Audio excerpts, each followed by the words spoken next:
Bangladesh cricket board বিসিবির আসন্ন নির্বাচনে অংশ নেবেন না তামিম ইকবাল। একসময় বোর্ডে সরাসরি কাজ করার আগ্রহ দেখালেও শেষ পর্যন্ত মনোনয়ন প্রত্যাহার করে নিয়েছেন সাবেক এই অধিনায়ক। আজ বুধবার বিসিবিতে এক ব্রিফিংয়ে তামিম স্পষ্ট জানিয়ে দেন, নোংরামির অংশ হতে চান না তিনি। আপনারা জানেন যে আমরা আজকে আমাদের নমিনেশনটা উইথড্র করেছি। আমি সহ প্রায় 14-15 জনের মতো এই জিনিসটা আমরা উইথড্র করেছি। আর এটা উইথড্র করার রিজনটা খুবই ক্লিয়ার। এখানে আমার কাছে মনে হয় না যে আমাকে খুব ডিটেলসে বা ব্যাখ্যা করে আপনাদেরকে কোনো কিছু বলার আছে। আমি শুরুর থেকে একটা কথা বলে আসছি যে ইলেকশনটা কোন দিকে যাচ্ছে বা কিভাবে হচ্ছে এই জিনিস নিয়ে আপনারা সবাই এখন ক্লিয়ার।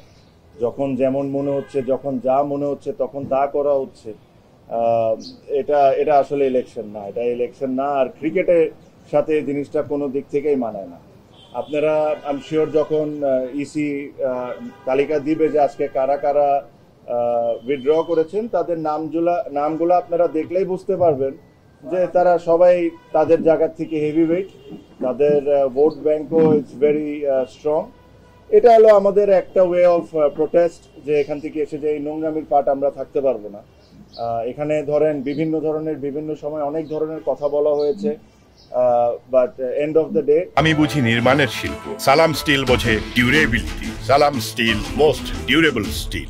আমার কাছে মনে হয় যে এই নোংরামির সাথে আমরা কোনো দিক থেকে কোনোভাবে পার্ট রাখতে পারবো না। আর সেকেন্ডলি আমি একটা জিনিস সবসময় বলছি, ক্রিকেট, বাংলাদেশ ক্রিকেট এটা ডিজার্ভ করে না, বাংলাদেশের ক্রিকেট ফ্যানরাও এটা ডিজার্ভ করে না।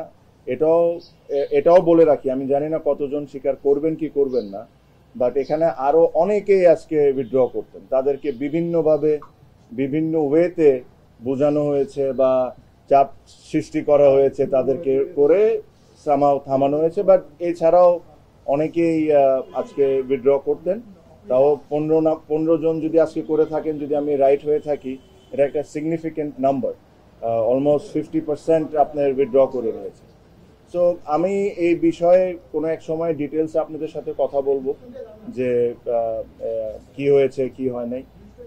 আমি একটা জিনিসই বলবো যে যারা বোর্ডে আছেন তারা যদি এভাবে করে ইলেকশন করতে চান, করতে পারেন, জিততেও পারেন। বাট আজকে ক্রিকেট 100% হেরে গেছে, এটা নিয়ে কোনো সন্দেহ নাই। আপনারা বলেন বড় গলায় যে বাংলাদেশে ফিক্সিং বন্ধ করা লাগবে, আগে ইলেকশনের ফিক্সিং বন্ধ করেন, পরে ক্রিকেটের ফিক্সিং বন্ধ করার চিন্তাটা করি। সো আমার এর চেয়ে বেশি কিছু বলার নাই। আমার কাছে মনে হয় যে এটা স্পষ্টভাবে ক্লিয়ার সবার কাছে, কারা কারা কোন সময় কারা কারা কোন ধরনের ইনভলভমেন্ট এখানে রেখেছেন, কি ধরনের ইন্টারফারেন্স হয়েছে। নিয়ম ইচ্ছামতগত সুবিধার মতো যে সময় দরকার ও সময় চেঞ্জ করা হয়েছে। আর এর সাথে কারা কারা জড়িত একদম স্পষ্টভাবে ক্লিয়ার। আমি এর চেয়ে বেশি আর কোনো কথা বলবো না, বাট ইনশাল্লাহ ভবিষ্যতে আমি এটা নিয়ে অবশ্যই কথা বলবো। আমি আমার স্পিচ এই কথাই বলে শেষ করব যে এই ইলেকশন বাংলাদেশ ক্রিকেট বোর্ডের জন্য একটা কালো দাগ হয়ে গেল।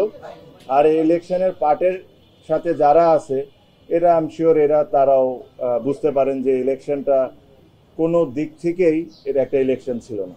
So thank you. আমার তরফ থেকে আমার এর চেয়ে বেশি আর কোনো মেসেজ দেওয়া নেই।